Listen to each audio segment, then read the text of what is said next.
ago, in January 2023, the commander of the Islamic Revolutionary Guard... Have you ever wondered which technological advancements are currently shifting the balance of military power? በመካከለኛው ምስራቅ ሰማይ ስር ዓለም የማታውቀው አንድ እጅግ አስፈሪ ሚስጥር ተቀብሮ ቆይቷል። እስኪ ያስቡት፣ በቢሊዮን ዶላሮች የሚቆጠር ዘመናዊ መከላከያ የታጠረም ራዳሮችና በሳተላይቶች 4 ሰዓታት የሚጠበቅ አንድ ከፍተኛ ወታደራዊ ቢሮ አለ። በዚህ ቢሮ ውስጥም የእስራኤል የጦር መረጃ ሚሊተሪ ኢንተለጀንስ ቁንጭ ሆኖ ሰውም ተቀምጧል። ነገር ግን በአንድ ቅጽበት ከድምፅ በ15 እጥፍ የሚፈጥን ራዳር የማይበግረውና ፋታ የተሰኘው የኢራን ሃይፐርሶኒክ ሚሳኤል ሰማዩን ሰንጥቆ መጣ። መከላከያዎቹን እንደ ቅቤ እያቀለጠ የራዳር መረቦችንም እያሳወረ በመጨረሻም የሕንፃውን ግድግዳ ሳይሆን የመሪውን የቢሮ መስኮት ለይቶ ዘልቆ ገባ። ይህ ታሪክ የሆሊውድ ፊልም አይደለም። የኢራን ጦር ኃይሎች ቃል አቀባይ ብርጋዴር ጀነራል አብዱል ፈዝል ሻካርቺ በቅርቡ ለዓለም የገለጹት እስራኤልና አሜሪካ እስካሁን በሚስጥር የያዙት የሰሜኑ ጦርነት እውነተኛ ገጽታ ነው።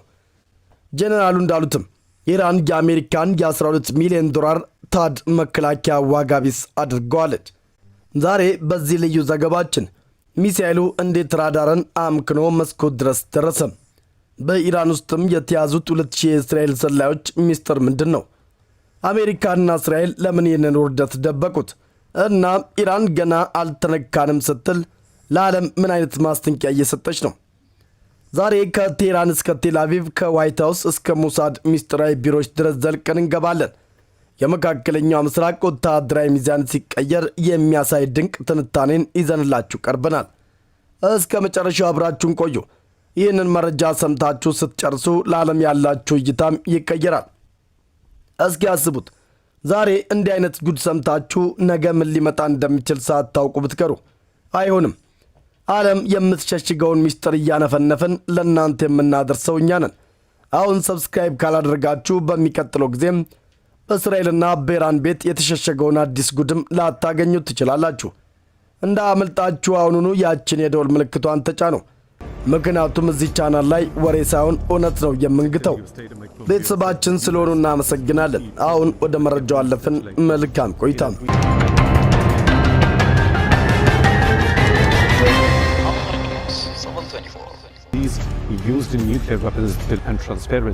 የኢራን ፋታ ሚሳኤል በእስራኤል የሰለላ መሪ መስኮት በኩል ገባ። ኢራን በሰኔ ወር በነበረው የ12 ቀናት ጦርነት ወቅትም ፋታ የተባለው የሃይፐርሶኒክ ሚሳኤሏ የእስራኤልን ከፍተኛ ወታደራዊ ደህንነት መሪ ቢሮን መስኮትን ሰብሮ መግባቱን በይፋ አስታውቃለች። የኢራን ጦር ኃይሎች ቃል አቀባይ ብርጋዴር ጀነራል አብዱል ፈዝል ሻካርቺ በቴህራን ሻሪፍ ዩኒቨርሲቲ ባደረጉት ንግግር ዓለምን ያስደነገጠ ሚስጥርን አውጥተዋል። ጀነራሉ እንዳሉትም ኢራን የአሜሪካ ሰራሹንና የ12 ሚሊዮን ዶላር የሚፈጀውን የታድ መከላከያ ሲስተምን እንደ ቅቤ አቀልጣ በቀዳዳ በመሽሎክ የእስራኤልን የሰለላ መሪ ቢሮን በከፍተኛ ጥንቃቄ ኢላማ አድርጋ መታለች። ጀነራሉ ሲቀጥሉም ሚሳኤሉ በቢሮ መስኮት በኩል ነው ዘልቆ የገባውም ብለዋል። ይህም ኢራን ማንኛውንም የምዕራቢያን ጥበቃ አጥር ሰብራ የፈለገችው ቦታ ላይ የመድረስ አቅም እንዳላት ማሳያ ነው ብለዋል። አሜሪካ የማይበገር ጋሻ ብላ የምትሸጠው የ12 ሚሊዮን ዶላር መከላከያ በኢራን እርካሽ ግን ብልጥ ሚሳኤል ተሸንፈዋል ነው የሚሉት ጀነራሉ። መረጃው በዚህ ብቻ አበቃም። ጦርነት የሚሸነፈው በሜዳ ላይ ብቻ አይደለም፣ ከሜዳ ጀርባም ጭምር ነው። ጀነራል ሻካርቺ ሌላው የገለጹት ትልቅ ሚስጥር በጦርነቱ ሰሞን የተከናወነውን የአይጥ አደን ነው። ኢራን በጦርነቱ ዋዜማ 2000 የሚጠጉ የጠላት ሰላዮችን በቁጥጥር ስር መዋሏንም ገልጿል። የስለላ መረብ እንዲፈርስ መደረጉ ደግሞ ጠላቶቻችን ለዓመታት ወደ ኋላ የሚመልስና ድባቅ የመታ እርምጃ ነው ሲሉ ጀነራሉ በኩራት ተናግረዋል። አስቡት፣ 2000 ሰዎች። ይህ ማለት የእስራኤል ሞሳድና የአሜሪካ ሲአይኤ ለዓመታት የገነቡት የስለላ መረብ በአንድ ጀንበር ፈርሷል ማለት ነው። ይህንን መረብ እንደገና ለመገንባት ቢሊዮን ዶላርና ረጅም ዓመታት እንደሚፈጅ ይነገራል። ኢራን ከሚሳኤሉ በላይ የሰለላ መረጃችን አሸንፈዋል የምትለው ለዚህ ነው። እነዚህ ሰላዮች በኢራን የኒውክሌር ተቋማት፣ በወታደራዊ ፋብሪካዎችና በሳይንቲስቶች ዙሪያ ተሰማርተው የነበሩ ናቸው። ኢራን እነዚህን ሰዎች የያዘችው ደብል ኤጀንት ድርብ ወኪል በመጠቀም እንደሆነ ይገመታል። ይህም የኢራን ሰዎች የእስራኤል ሰላይ መስለው ወደ ሞሳድ በመግባት በኢራን ውስጥም ያሉትን የእስራኤልን ሰላዮች ዝርዝር አውጥተውታል። ይህ በእስራኤል ስለላ ታሪክ ውስጥም ትልቁ ውርደት ተብሎም ሊወሰድ ይችላል። ኢራን እስካሁን የተጠቀመችው ወታደራዊ አቅሟን በጥቂቱ ብቻ እንደሆነና አሁንም አብዛኛው የሚሳኤል ክምችቷ የባህርና የምድር ጦር ኃይሏ ለጥቃት ዝግጁ ሆኖ መቀመጡን አስታውቋል። ጦርነቱ የጀመረው ሰኔ 6 ቀን እስራኤል በኢራን ላይ ጥቃት በመሰንዘሯ እንደሆነና በዚህም 1064 ሰዎችም ሰማዕት መሆናቸውን ዘገባው አስታውሷል። አሜሪካን በጦርነቱ መሃል ጣልቃ በመግባት የኢራን የኒውክሌር ተቋማትን መምታቷ ይታወሳል።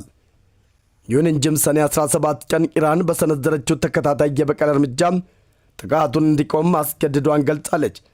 የዛሬው ዘገባ የሚያሳየው ደግሞ ያ የበቀል እርምጃ ምን ያህል ጥልቅና ውጤታማ እንደነበር ነው። ጀነራል ሸካርቺም ገና አልተነካንም ማለታቸው ትልቅ ትርጉም አለው። ኢራን በፋርስ ባህር ሰላጤም ውስጥ በመቶ ሺዎች የሚቆጠሩ ፈጣን ጀልባዎችም አሏት። እነዚህ ጀልባዎች የአሜሪካን ግዙፍ የጦር መርከቦችን ከበው ማጥቃት ይችላሉ። ጀነራሉ ይህንን ማሳሰቢያ የሰጡት አሜሪካ በቀጣይ ጣልቃ ለመግባት ካሰበች የነዳጅ መስመሮችንና የጦር መርከቦችን ወዲያውኑ እንደሚያወድሙ ለማስጠንቀቅ ነው። አሁን ጠላቶቻችን በጦር ሜዳ ሲሸነፉ ወደ ስነ ልቦና ጦርነት ዙረዋል። ነገር ግን እኛ ለሁሉም ዝግጁ ነን ብለዋል ጀነራል ሸካርቺም። ጀነራል ሸካርቺ እንዳሉትም ጥቃቱ በጭፍን የተኮሰ አይደለም። እያንዳንዱ ሚሳኤል የራሱ የሆነ የካርታ መረጃ ተሰጥቶት በታቀደለት ሰዓትና ቦታ ላይ ነው ያረፈው። ይህ ደግሞ እስራኤል ፈጽሞ ልትቀበለው የማትችለው የቴክኖሎጂ ጥቃት ሆኖባታል።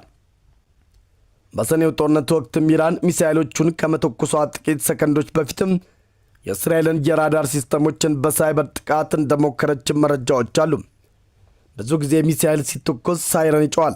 ነገር ግን በዚህ ጥቃት ወቅት በተወሰኑ ቦታዎች ላይ ሳይረኖችም ሳይጮው ሚሳኤሉ መድረሱ ተነግሯል።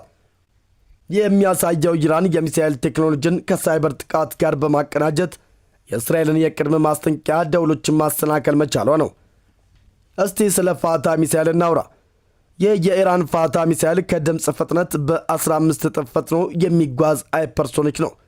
ኢራን ስትሰራው መከላከያ የማይበግረው ብላ ነበር።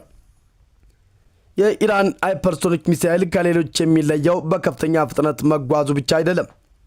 ሚሳኤሉ በአካባቢ አየር ውስጥና ውጭም አቅጣጫውን የመቀየር ችሎታ አለው። የአሜሪካው ታድና የእስራኤል አሮ መከላከያዎች ሚሳኤሉ የት እንደሚያርፍ አስልተው ለመምታትም ይሞክራሉ። ነገር ግን ፋታ መጨረሻ ላይ አቅጣጫውን ስለሚቀይር የመከላከያ ሚሳኤሎቹ ባዶ አየር ላይ እንዲቀሩም ያደርጋቸዋል። ጀነራል ሸካርቺም መስኮት ሰብሮ ገባ ሲሉ ይህንን ድንገተኛ አቅጣጫ የሚቀየር ብቃት መግለጻቸው ነው። ፋታ የተባለው ሚሳኤል በላዩ ላይ ልዩ የሆነ ራዳር አምካኝ ቀለም ተቀብተዋል። ይህ ቀለም ከራዳር የሚመጡ ሞገዶችን ወደ ኋላ ከመመለስ ይልቅም ወደ ውስጥም በመምጠጥ ሚሳኤሉ በራዳር ስክሪን ላይ እንደ ትንሽ ወፍ ወይም ደግሞ ደመና ሆኖ እንዲታይ ያደርገዋል። ጀነራል ሸካርቺም የምዕራቢያንን መከላከያ ሰበር ነው ሲሉ ይህንን የቴክኖሎጂ የበላይነት ማለታቸው ነው። ሚሳኤሉ ለምን መስኮት መረጠ? ምክንያቱም ጥቃቱ የቀዶ ጥገና አይነት ነው። የኢራን ቴክኖሎጂ አሁን የደረሰበት ደረጃ አንድን ትልቅ ሕንፃን በሙሉ ከማፍረስ ይልቅም በሕንፃ ውስጥ ያለን አንድ የተወሰነ ቢሮን ብቻ ለይቶ ማጥፋት የሚያስችል አቅም እንዳለው ነው። ሚሳኤሉ መስኮት ሰብሮ ሲገባ በውስጡ ያለው የቴርሞባሪክ ፈንጂ በቢሮ ውስጥ ያለውን ኦክሲጅን በሙሉ በመምጠጥ እጅግ ከፍተኛ ሙቀትና ግፊት ይፈጥራል። ይህ ማለት በሕንፃ ውስጥም ያሉት ሌሎች ሰዎችም ሳይጎዱም ኢላማ የተደረገው የደህንነት መሪ ብቻ እንዲወገድ ያደርገዋል ማለት ነው። አሜሪካኖች ታድ የተባለውን መከላከያ ሲሸጡም ትንኝ እንኳን አታሳልፍም ብለው ነበር። አንድ ሚሳኤል ለመከላከል $12 ሚሊዮን ይፈጃል። ኢራን ግን እኛ ርካሽ በሆነው ሚሳኤል የእናንተን ውድ መከላከያ እንደ ቅቤ ያቀለጥ ነው እያለች ነው። አንድ የኢራን ፋታ ሚሳኤል ለመስራት ምናልባትም ከ100,000 እስከ $300,000 ይፈጅ ይችላል። እሱን ለመከላከል የሚተኮሰው አንድ የአሜሪካ ታድ ሚሳኤል ግን $12 ሚሊዮን ይፈጃል። ኢራን 100 ሚሊዮን ብትተኩስ እስራኤልና አሜሪካ ቢሊዮን ዶላሮችን በደቂቃ ውስጥም ይከስራሉ ማለት ነው። ይህ ጦርነት እስራኤልን በኢኮኖሚ የማርቀቅ ስልት ነው ይላሉ ጀነራሉ። ምክንያቱም እንዲህ አይነት ውድ መከላከያዎችን ለረጅም ጊዜ መተኮስ ማንኛውም አገር ለኪሳራ ይዳርጋል። ታዲያ የተሰራው ከአካባቢ አየር ውጭም የሚመጡ ሚሳኤሎችን ለመምታት ነው። ፋታ ግን በአካባቢ አየር ውስጥ በጣም ዝቅ ብሎና እጅግ በፈጣን ፍጥነት የመጓዝ ችሎታ ስላለው ታድ ሊያዩ አልቻለም። ይህ ማለት እስራኤልና አሜሪካ በቢሊዮን የሚቆጠር ዶላር ያፈሰሱበት መከላከያ ለዚህ አይነት ሚሳኤል ጥርስ የሌለው አንበሳ ሆኗል ማለት ነው። የመካከለኛው ምስራቅ ፖለቲካ አሁን ወደ ቴክኖሎጂ ፍጥጫም ተቀይሯል። ኢራን መስኮት ሰብሬ እገባለሁ ስትል፣ እስራኤልና አሜሪካ ደግሞ አዲስ መከላከያ ለመስራት እየተሯሯጡ ነው። ተመልካቾቻችን አስቡት እስኪ 12 ሚሊዮን ዶላር የወጣበት ዘመናዊ መከላከያ ቆሞ እያየ አንድ ሚሳኤል ኢላማውን በመስኮት በኩል መርጦ ሲገባ ምን አይነት ስሜት ይፈጥራል? ጀነራል ሸካርቺ ለዓለም እየነገሩ ያሉት የእኛ ቴክኖሎጂ የእናንተን ቢሊዮኖችን ዋጋ ቢስ አድርጎታል የሚል ነው። 2000 ሰላዮችን በአንድ ሌሊት ጠራርጎ ማሰር ደግሞ መሬት ላይ ብቻም ሳይሆን በሚስጥር ቤታችሁ ውስጥም ጭምር ሰብረን ገብተናል የሚል መልእክት ነው። ይህ ጦርነት ገና ብዙ ያልተሰሙ ጉዶች አሉት። ተመልካቾቻችን እስኪ አንድ ነገር እናስተውል። ጀነራል ሸካርቺ 2000 ሰላዮችን መያዛቸውን ሲናገሩ የእስራኤል ሞሳድ ውስጥም የኢራን ወኪሎች አሉ ማለታቸው ይሆን? አንድ ሚሳኤል የደህንነት መሪውን መስኮት ለይቶ እንዲመታ የዚያ ቢሮ ትክክለኛ መጋጠሚያና መሪው በዚያ ሰዓትም ቢሮ ውስጥ መኖራቸውን የሚያረጋግጥ ውስጥ አዋቂም ያስፈልጋል። የሚያሳየው ጦርነቱ በሚሳኤል ብቻም ሳይሆን በእስራኤል የደህንነት ተቋማት ውስጥም ዘልቆ በገባ የኢራን የሰለላ መረብ ጭምርም እየተካሄደ መሆኑን ነው። ጀነራሉ ገና አልተነካንም ሲሉም በሚቀጥለው ጊዜም ከዚህ የከፋ ጉድ እንደሚመጣ ማስጠንቀቂያ መስጠታቸው ነው። ይህንን ሁሉ መረጃ ስንሰበስብና ለእናንተ በሚመች መልኩ ስናቀርብ ብዙ ድካም ቢኖረውም የእናንተ አብሮነት ግን ኃይል ይሰጠናል። የዛሬው መረጃ አስገርሟችሁ ከሆነና እንደዚህ አይነት ጥልቅ ሚስጥሮችን በየቀኑ ማግኘት ከፈለጋችሁ ያችን የሰብስክራይብ ምልክት አሁኑ ተጫኗት። ላይክ ማድረጋችሁ መረጃው ለብዙዎች እንዲደርስም ይረዳል።